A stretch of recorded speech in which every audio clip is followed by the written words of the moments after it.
All right, and I know we're short on time, but I do want to touch on firearms because, again, very recently you did something that I think was anticipated and very much desired by the public health community, which is to issue an advisory, a public health advisory on firearm violence. And looking through it, that again, these are very fact-based documents that your team and you produce. And I'll share some of them. 54% of US adults report that they have either personally or know someone in their family who experienced a firearm-related incident. 21% threatened with a firearm.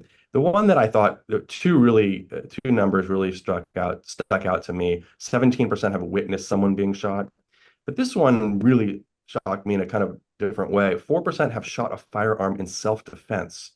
And that actually really kind of, in a way, bothered me. Not that a fact can really bother a person, it's a piece of information. But elsewhere in your report, you talk about something that's known to many of us, which is that a big, huge independent risk factor for unintentional accidents, especially with kids, is having a gun. And so, if 4% of our colleagues in our community feels that they had to use a gun to protect themselves, what does that tell us? What does that tell you? Because there are people who think the answer to this problem is more guns. And 4% of the people apparently agree because that number just really struck me. Yeah, I mean, there was so much that was striking to me in putting this report together. And you look, and I would say to your earlier point, I think numbers can bother a person, and many of these numbers bothered and worried me. Again, not just as a doctor, but as a father as well. I'll tell you that in particular, seeing that more than 50% of our kids are worried about a shooting in their school, that bothers me. Seeing that 60% of Americans are worried about losing a loved one to gun violence, that bothers me too. And I would dare say, I think it should bother all of us because I think one of the things that has happened, Jeremy, whether it's looking at the 4% stat or the other broader stats around how people are experiencing firearm violence, the 54% of Americans, is that we have accepted as normal something that I don't think is normal, which is that we live a fair amount of our life in fear, worried about normal activities that we should be able to undertake safely. We should be able to go to the grocery store, go to the movies, go to church or synagogue or mosque or temple, go to school, take a walk in our neighborhood. We should be able to do these things without worrying that we are going to be shot and potentially lose our life. Yet millions of Americans do not feel safe in that way. I think, Jeremy, about a mom who actually a fellow physician who was at a mass shooting event, that took place not just a few years ago, and she had to run with her children away from the shooter, and she happened to be in flip-flops that day, and it was hard to run in flip-flops. And ever since then, whenever she leaves the house, she hesitates to wear flip-flops because she doesn't know if this is going to be another day when she encounters a shooter who she's going to have to run away from.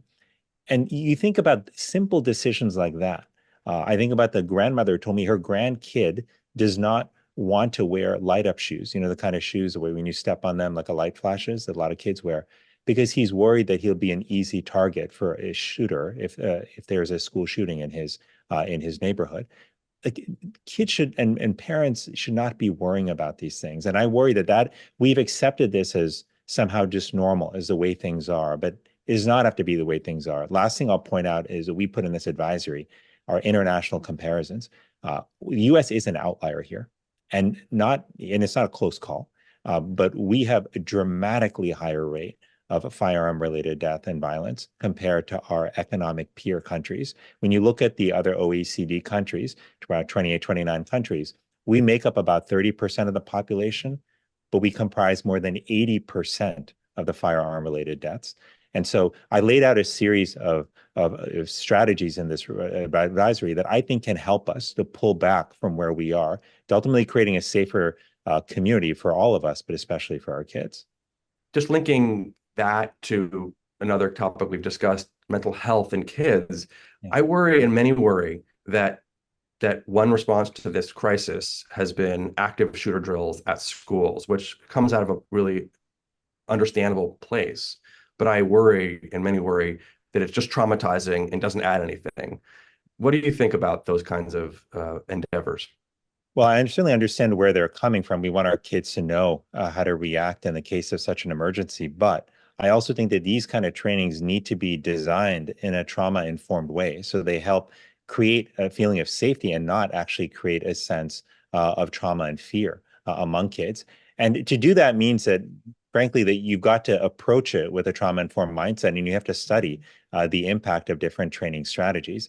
And I certainly don't think that we have done enough of that. It's one of the reasons I was certainly happy to see in 2022 the passage of the Bipartisan Safer Communities Act, which did put a lot of funds towards schools in particular.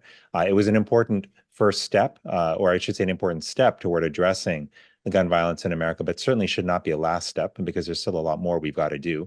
And fundamentally, like we want our kids to be prepared for what could come, but we also want them to feel safe in their school environment. When children, we know for them to grow up and to thrive, they need to have safety in their relationships and safety in the spaces that they grow up in. Those two things are really vital.